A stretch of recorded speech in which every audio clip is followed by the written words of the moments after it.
거대한 기업이 한순간에 무너질 때 그 충격은 정말 상상을 초월하죠. 오늘은요, 그렇게 모든 것을 앗아간 거대한 사기극, 그리고 다시는 그런 비극이 일어나지 않도록 만들어진 아주 중요한 규칙들에 대해 한번 깊이 파헤쳐 보겠습니다. 여러분, 한번 상상해 보세요. 수십억, 아니 수백억 달러짜리 회사가 그냥 하룻밤 사이에 사라져버리는 게 가능할까요? 그런데 2000년대 초에 우리는 앨론이나 월드컴 같은 정말 거대한 기업들이 말 그대로 재가 되어 사라지는 걸 봤습니다. 도대체 어떻게 이런 일이 일어날 수 있었을까요? 자, 당시 미국에서 7번째로 컸다는 앨론을 한번 볼까요? 2000년 8월에 주가가 최고점을 찍었는데 불과 16개월 만에 회사가 파산 신청을 해버립니다. 정말 믿을 수 없는 속도죠? 이 말도 안 되는 몰락 때문에 수많은 사람들이 평생 모은 퇴직금을 그냥 허벙에 날려버렸고 시장의 신뢰는 그야말로 산산조각이 났습니다. 자, 그럼 이 문제를 제대로 이해하려면요, 먼저 모든 큰 회사들이 본질적으로 안고 있는 어떤 긴장 관계부터 들여다봐야 합니다. 그게 뭐냐면 바로 회사의 주인과 회사를 실제로 운영하는 사람들 사이의 갈등이에요. 이 갈등의 핵심은 생각보다 간단해요. 회사의 진짜 주인인 주주들은 회사가 오랫동안 잘 커서 주가가 오르길 바라겠죠. 그런데 회사를 매일 운영하는 경영진은 어떨까요? 물론 회사 성장을 바라겠지만 당장 눈앞에 막대한 보너스나 개인적인 이익에 더 끌릴 수도 있잖아요. 주주한테 리스크는 내 투자금이지만 경영진한테 리스크는 내 직장이니까요. 바로 여기서 이해관계가 충돌하기 시작하는 겁니다. 네, 경제학에서는 이걸 대리인 문제라고 불러요. 그러니까 주인이 대리인한테 일을 맡겼는데 이 대리인이 주인의 이익이 아니라 자리 이익을 먼저 챙길 가능성이 있다는 거죠. 기업의 지배구조라는 건 바로 이 문제를 해결하기 위해서 만들어진 아주 정교한 시스템이라고 할 수 있습니다. 그렇다면 이 고질적인 문제를 대체 어떻게 해결할 수 있을까요? 바로 여기서 회사의 수호자들이 딱 등장하는 거죠.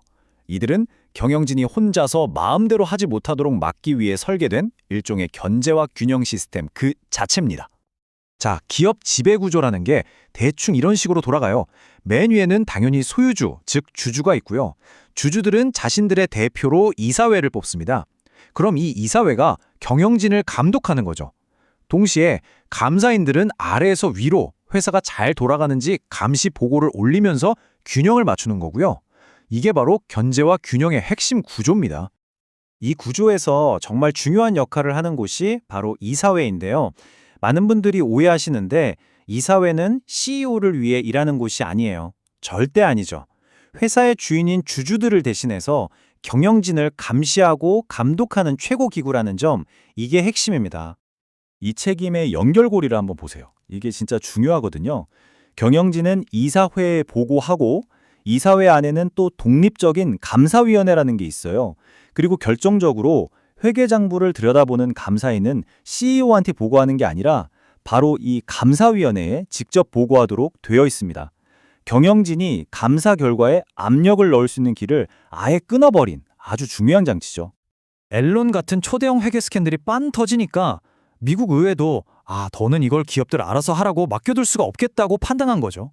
그렇게 해서 탄생한 게 바로 게임의 판도를 완전히 바꿔버린 법, 사베인스-옥슬리법입니다. 바로 2002년입니다.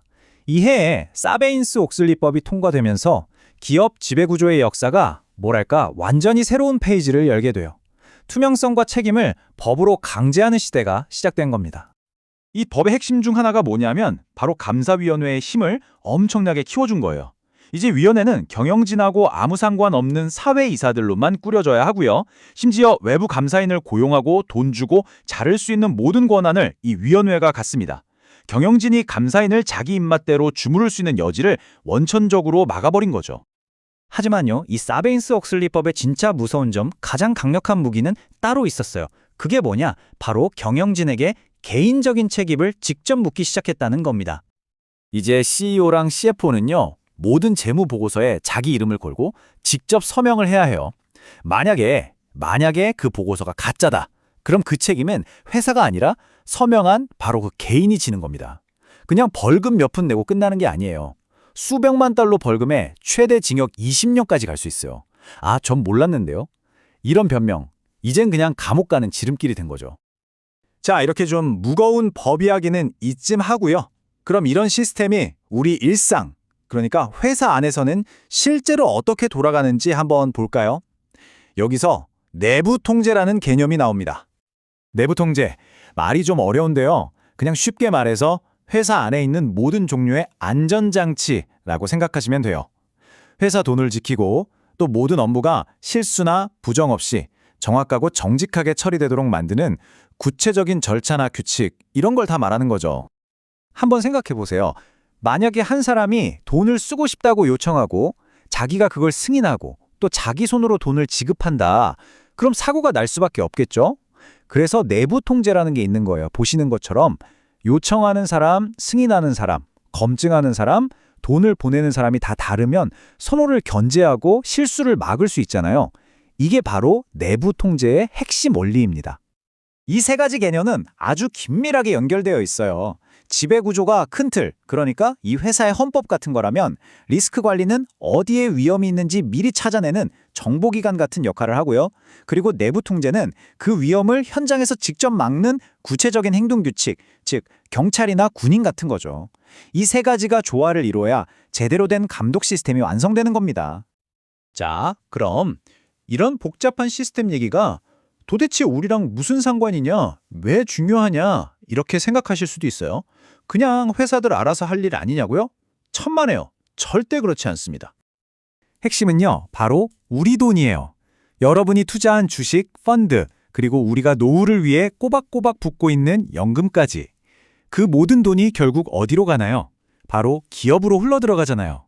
제대로 된 기업 지배 구조는 바로 그 기업들이 우리의 소중한 돈을 함부로 다루지 못하게 막는 마지막 방패인 셈입니다. 결국 우리 모두의 자산과 경제 전체를 지키는 파수꾼인 거죠. 자, 마지막으로 여러분께 질문 하나 던지면서 마무리할까 합니다. 20년도 더 전에 만들어진 이 규칙들이 지금처럼 복잡하고 빠르게 변하는 세상에서도 과연 우리를 안전하게 지켜줄 수 있을까요? 아니면 우리는 또 다른 형태의 거대한 실패를 목격하게 될까요? 한 번쯤 생각해 볼 문제입니다.